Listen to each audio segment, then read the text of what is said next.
Hello good morning साथियों, आप सभी का स्वागत है आपके अपने यूट्यूब चैनल पर। आप मेरे साथ कर रहे हैं अपनी साइंस पेडागोजी की क्लासेस, जिसमें हम कर रहे हैं अपनी प्रीवियस ईयर से संबंधित क्वेश्चंस।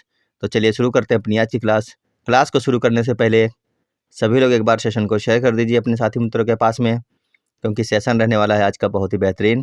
तो चलिए शुरू करते हैं क्वेश्चन नंबर 1।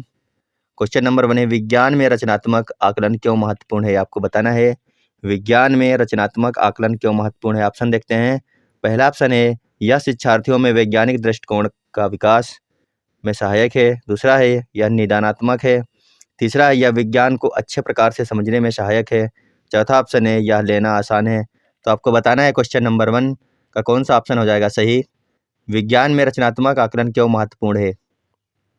सभी लोग आंसर कीजिए क्वेश्चन नंबर 1 का। तो इसका कर रहे हैं जो लोग, ऑप्शन नंबर 2 हो जाएगा बिल्कुल सही। क्या है ये? निदानात्मक है। ऑप्शन नंबर 2 इसका बिल्कुल सही आंसर हो जाएगा। आगे देखते हैं।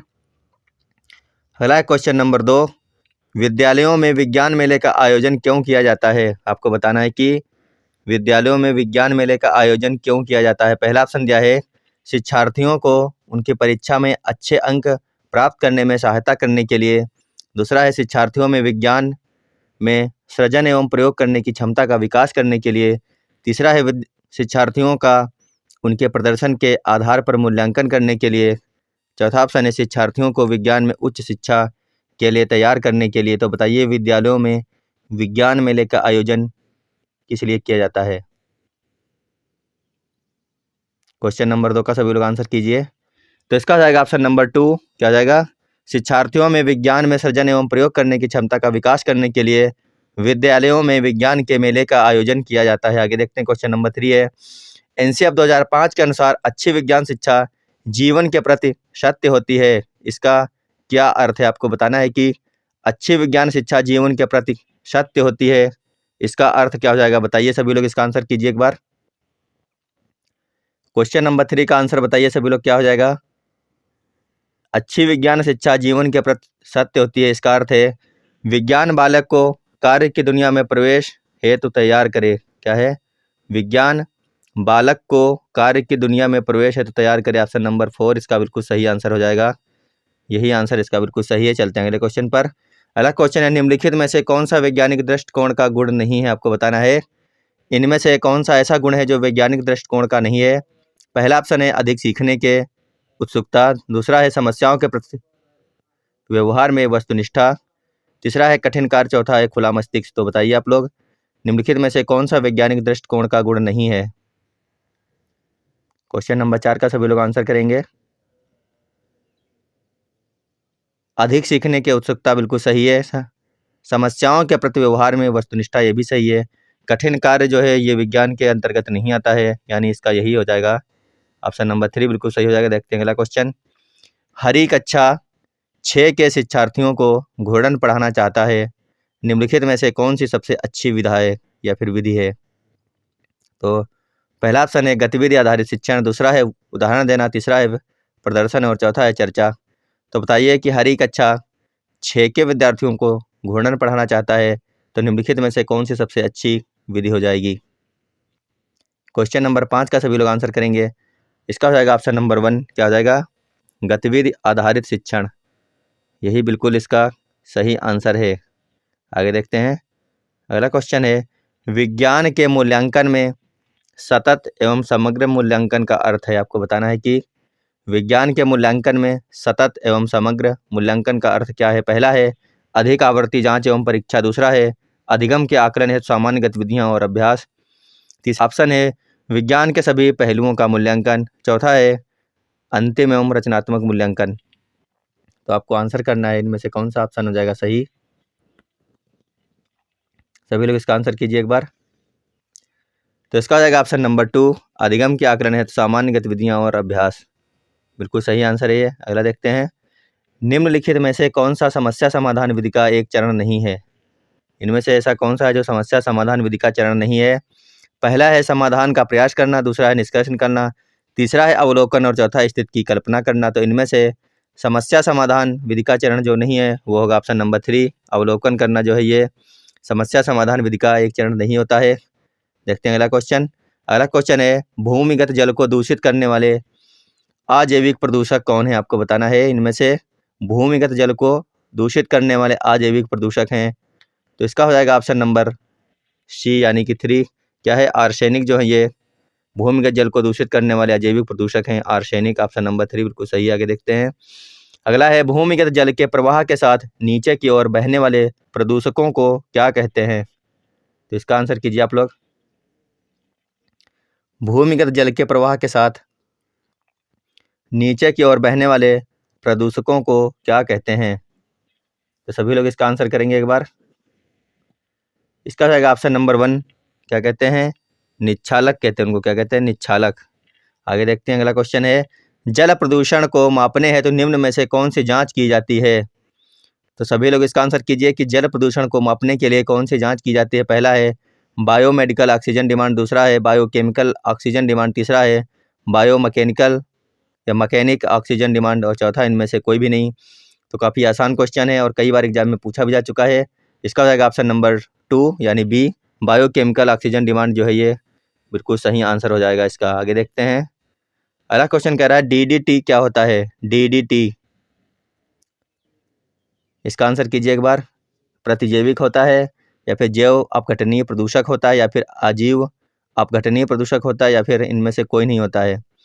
डीडीटी क्या होता है आपको बताना है। डीडीटी, तो इसका हो जाएगा ऑप्शन नंबर सी, ये होता है अजीव अपघटनीय प्रदूषक। ऑप्शन नंबर सी बिल्कुल सही हो जाएगा इसका। आगे देखते हैं, सूर्य से आने वाले हानिकारक पराबैंगनी विकिरणों से होता है। क्या फेफड़े का कैंसर हो जाता है? नहीं होता है। मुख का कैंसर ये भी नहीं होता है।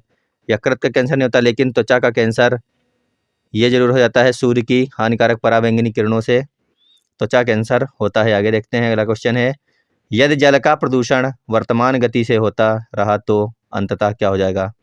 आपको बताना है कि यदि जल का प्रदूषण वर्तमान गति के साथ तेजी के साथ बढ़ता हुआ चलता रहा तो अंततः में क्या होगा। इसका आंसर कीजिए। बहुत ही अच्छा क्वेश्चन है ये।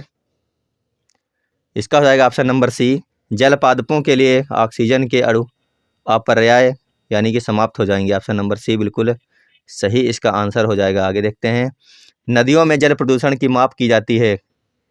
आपको बताना है नदियों में जल प्रदूषण की माप कैसे की जाती है। सभी लोग इसका आंसर करेंगे, नदियों में जल प्रदूषण की माप कैसे की जाती है। तो इसका हो जाएगा ऑक्सीजन की घुली हुई मात्रा से। ऑप्शन नंबर डी बिल्कुल सही है, ऑक्सीजन की घुली हुई मात्रा से। आगे देखते हैं, निम्न में से कौन सी गैस वायु को प्रदूषित नहीं करती है। आपको बताना है इनमें से ऐसी कौन सी गैस है जो वायु को प्रदूषित नहीं करती है। तो इसका आंसर कीजिए सभी लोग, कौन सी गैस वायु को प्रदूषित नहीं करती है। तो इसका हो जाएगा ऑप्शन नंबर 1। क्या हो जाएगा? CO2 जो है ये वायु को प्रदूषित नहीं करती है। अगला क्वेश्चन देखते हैं, ऊर्जा के किस रूप में प्रदूषण की समस्या नहीं है। इनमें से ऊर्जा का ऐसा कौन सा रूप है जिसमें प्रदूषण की समस्या नहीं है। कोयले से होती है, परमाणु से भी होती है, पेट्रोल से भी होती है, लेकिन सौर ऊर्जा बिल्कुल सही है, इसमें प्रदूषण की समस्या नहीं होती है। यानी इसका हो जाएगा ऑप्शन नंबर डी। चलते हैं अगले क्वेश्चन पर। अगला क्वेश्चन है, निम्न में कौन अधिकतम ध्वनि प्रदूषण का कारण है। आपको बताना है इनमें से कौन अधिकतम ध्वनि प्रदूषण का कारण है। भारी ट्रक यातायात, निर्वाचन सभाएं या फिर पॉप गीत या फिर जेट उड़ान। तो बताइए कौन अधिकतम ध्वनि प्रदूषण का कारण है। ध्वनि प्रदूषण का कारण पूछा गया है, इनमें से कौन अधिकतम। तो इसका हो जाएगा ऑप्शन नंबर डी। क्या हो जाएगा? जेट विमान जो है ये अधिकतम ध्वनि प्रदूषण के कारण हो जाएंगे। आगे देखते हैं, अगला क्वेश्चन है, तेजाब वर्षा पर्यावरण में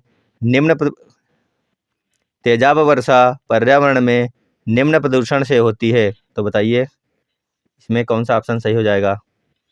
तेजाब वर्षा पर्यावरण में किस प्रदूषण से होती है। तो इसका हो जाएगा option number D, nitrous oxide और CO2। क्या हो जाएगा? ऑप्शन नंबर डी बिल्कुल सही है, तेजाब वर्षा पर्यावरण में नाइट्रस ऑक्साइड और CO2 के कारण होती है। आगे देखते हैं, हरित गृह प्रभाव का अर्थ क्या है। आपको बताना है हरित गृह प्रभाव का अर्थ क्या हो जाएगा। सभी लोग इसका आंसर कीजिए, हरित गृह प्रभाव का अर्थ क्या है। तो इसका हो जाएगा ऑप्शन नंबर 1, वायुमंडल में ग्रीन हाउस गैसों के घनीकरण के कारण वायुमंडल के तापमान का बढ़ जाना, यही होता है ग्रीन हाउस प्रभाव या फिर हरित गृह प्रभाव। आगे देखते हैं, अगला क्वेश्चन है, ब्राउन एयर शब्द का प्रयोग किसके लिए किया जाता है। ब्राउन एयर शब्द का प्रयोग किसके लिए किया जाता है? सभी लोग बताएंगे एक बार। ब्राउन एयर, तो इसका हो जाएगा ऑप्शन नंबर बी, क्या हो जाएगा? प्रकाश रासायनिक धुआं जो होता है इसको कहते हैं ब्राउन एयर। आगे देखते हैं, अगला क्वेश्चन है, मुंबई और कोलकाता जैसे शहरों में प्रमुख वायु प्रदूषक हैं। तो बताइए कि मुंबई और कोलकाता जैसे शहरों में इनमें से कौन से प्रमुख वायु प्रदूषक हैं? सभी लोग इसका आंसर करेंगे। तो इसका हो जाएगा CO और SO2। ऑप्शन नंबर 1 बिल्कुल सही इसका ऑप्शन हो जाएगा। आगे देखते हैं, निम्न में से किस वायु प्रदूषक के कारण मनुष्य में तंत्रिका तंत्र संबंधी रोग पैदा होता है? आपको बताना है इनमें से किस प्रकार के वायु प्रदूषक के कारण मनुष्य में तंत्रिका तंत्र संबंधी रोग पैदा हो जाते हैं। तो इसका कर रहे हैं जो लोग ऑप्शन नंबर 1, उनका सबका हो जाएगा बिल्कुल सही।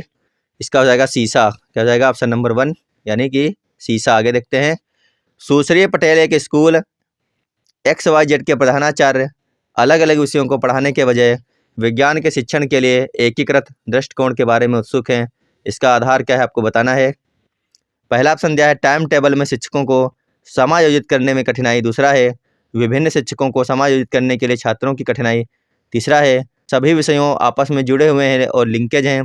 चौथा है अलग अलग विषयों को पढ़ाने के लिए उसके स्कूल में योग्य शिक्षकों की अनुपलब्धता। तो बताइए कौन सा ऑप्शन सही हो जाएगा इसमें।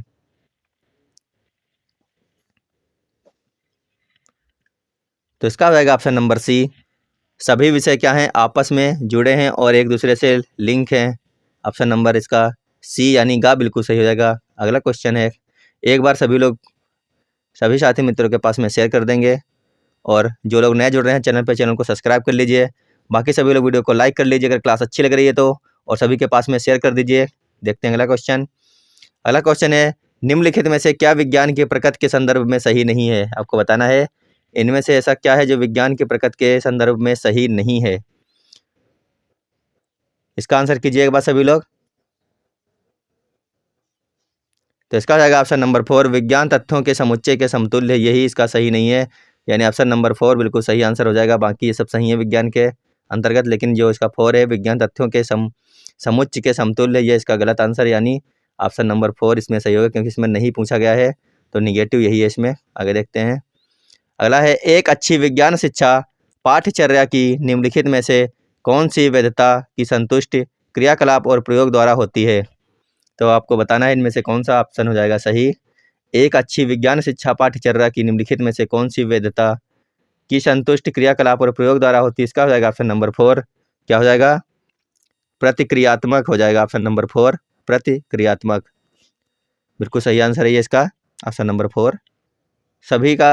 सभी साथियों का वीडियो देखने के लिए धन्यवाद, और जो लोग नए जुड़ रहे हैं चैनल पर, चैनल को सब्सक्राइब कर लीजिए अपनी सीटेट की तैयारी के लिए, और एक बार सभी लोग वीडियो को लाइक कर लेंगे। फिलहाल अभी के लिए वीडियो देखने के लिए धन्यवाद। तब तक के धन्यवाद, बाय बाय।